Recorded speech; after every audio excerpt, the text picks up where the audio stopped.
এক বাঁশিওয়ালা এসেছিল। তখন ফাল্গুন মাস।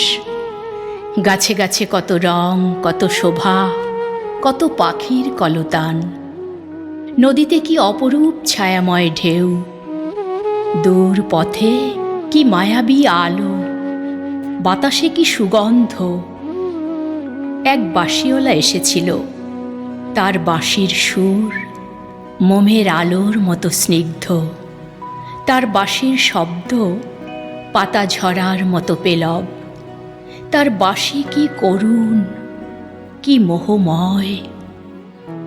সে এসেছিল, জানলার পর্দা উড়ল হাওয়ায়, দুয়ারের আগল গেল খুলে, বাগানের গাছের পাতার ডালে ছড়িয়ে পড়ল প্রজাপতির মতো রঙিন গান। আমার তখন অনেক কাজ, অনেক। ঘর, সংসার, সমাজ, পরিবার, দায় দায়িত্ব, অনেক অনেক। মন টান চান করে উঠল। ভেতর থেকে কে যেন ঠেলা লাগালো, যাও যাও, দেরি করো না। কিন্তু আমার দেরি হয়ে গেল। আমার পুজো, আমার গেরস্থালি, আমার কর্তব্য, আমার নিত্য দিনের ৭-১৭ ঝামেলা, আমার দেরি হয়ে গেল।